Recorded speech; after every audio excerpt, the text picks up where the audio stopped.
ಇಲ್ಲಿಯ ಒಂದು ಆ ನಿರ್ಧಾರ ತೆಗೆದುಕೊಂಡಿದ್ದು ಮತ್ತೇನೋ ಆಗಿರ್ಬೋದು, ಇದು ಸಾಕ್ಷಿ ಸಿಕ್ಕಿಲ್ಲ ಅಂತ ಬಿಡುಗಡೆ ಆಗ್ಯದಲ್ಲ. ಆದರೆ ಇಲ್ಲಿ ಏನು ನಡೆದೋದಿಲ್ಲ ಅದನ್ನು ಪೂರೇ ಇವರು ಮುಕ್ತರಾಗಿಲ್ಲ ಅನ್ನೋದು ಅಷ್ಟೇ ಮುಖ್ಯದ. ಯಾಕಂದರೆ ಈಗಾಗಲೇ ಈ ಒಂದು ವಿಷಯದಲ್ಲೇ ಮುಂದಿನ ನ್ಯಾಯಾಲಯಕ್ಕೆ ಹೋಗೋದಕ್ಕಾಗಿ ನಮ್ಮ AIMIM ಮುಖಂಡ ಇಮ್ತಿಯಾಜ್ ಜಲೀಲ್ ಅವರು ರೆಡಿಯಾಗಿದ್ದಾರೆ.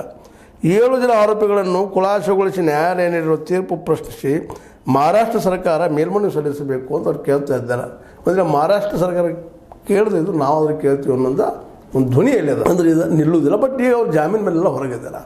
ಹೀಗಾಗಿ ಅವ್ರಿಗೆ ಅದ್ರ ಬಗ್ಗೆ ಅಲ್ಲಿ ತಪ್ಪಿಸಬೇಕಾಗಿತ್ತು, ಅವ್ರು ಉಳಿಬೇಕಾಗಿತ್ತು, ಅದು ಉಳಿದಿದ್ದಾರೆ. ಈ ಒಂದು ಹಿನ್ನೆಲೆಯಲ್ಲೇ ಇವತ್ತು ನಮ್ಮ 7 ಜನ ಆರೋಪಿತರು ಹೊರಗೆ ಬಂದಿದ್ದಾರೆ. ಆ 7 ಜನರು ನಿಮಗೆ ಹೇಳಿದ್ದೀನಿ ಈಗಾಗಲೇ. ಇದನ್ನು ಇದೇ ಕಾಲಕ್ಕೆ ಡಿಸಿಷನ್ ಕೊಡೋರಿಗೆ ಕೆಲವೊಂದು ಮಾತುಗಳನ್ನು ಆಡಿದ್ದಾರೆ ನಮ್ಮ ನ್ಯಾಯಾಧೀಶರು. ವಿಶೇಷವಾಗಿ ಬಾಂಬ್ ಸ್ಫೋಟವಾಗಿತ್ತು ಎಂಬುದನ್ನು ಪ್ರಾಸಿಕ್ಯೂಷನ್ ಸಾಬೀತುಪಡಿಸಿದೆ. ಅದೇನು ಗೌರ್ಮೆಂಟ್ ಅವ್ರ ಆರ್ಗ್ಯುಮೆಂಟ್ ಇತ್ತು, ಅವ್ರು ಒಪ್ಕೊಂಡಿದ್ದಾರೆ ಬಾಂಬ್ ಸ್ಫೋಟ ಇದು ಖರೇಪ. ಆದರೆ ಬಾಂಬನ್ನು ದ್ವಿಚಕ್ರ ವಾಹನದಲ್ಲಿ ಇಡಲಾಗಿತ್ತು ಎಂಬುದು ಸಾಬೀತುಪಡಿಸಿಲ್ಲ.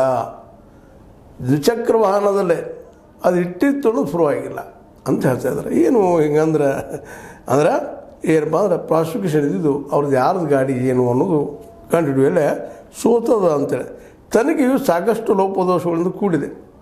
ಇದು ನೋಡಿದ್ರೆ ಸಹಜವಾಗಿ ತನಿಖೆಯಲ್ಲಿ ಸಾಕಷ್ಟು ಗದ್ದಲಾಗಿದ್ದಾವೆ, ಮತ್ತೇನಾಗಿದ್ದಾವೆ ಅನ್ನೋದು ಸ್ಪಷ್ಟ ಆಗ್ತದೆ. ಸಾಕ್ಷಿಗಳೇ ಇರದ ಕಾರಣ ಆರೋಪಿಗಳು ಸಂದೇಹದ ಲಾಭ ಪಡೆಯಲು ಅರ್ಹರು. ಮತ್ತು ಇನ್ನೊಂದು ಏನಪ್ಪ ಅಂದರೆ ಸಾಕ್ಷಿಗಳೂ ಇಲ್ಲ, ಇವರಪ್ಪ ಅಂತ ಹೇಳುವಂಥ ಸಾಕ್ಷಿಗಳಿಲ್ಲ. ಹೀಗಾಗಿ ಸಂದೇಹದ ಲಾಭ ಪಡ್ಕೊಂಡು ಇವರೆಲ್ಲ 7 ಜನ ಹೊರಗೆ ಬಂದಿದ್ದಾರೆ. ಆದರೆ ಇವ್ರ ಮೇಲೆ ದಿನ ಸಂದೇಹ ಹೋಗಿಲ್ಲ ಅನ್ನುವಂಥ ಮಾತು. ಪ್ರಾಸಿಕ್ಯೂಷನ್ ಒದಗಿಸಿರುವ ಸಾಕ್ಷ್ಯಗಳು ಆರೋಪಿಗಳನ್ನು ತಪ್ಪಿತಸ್ಥರೆಂದು ತೀರ್ಮಾನಿಸುವುದು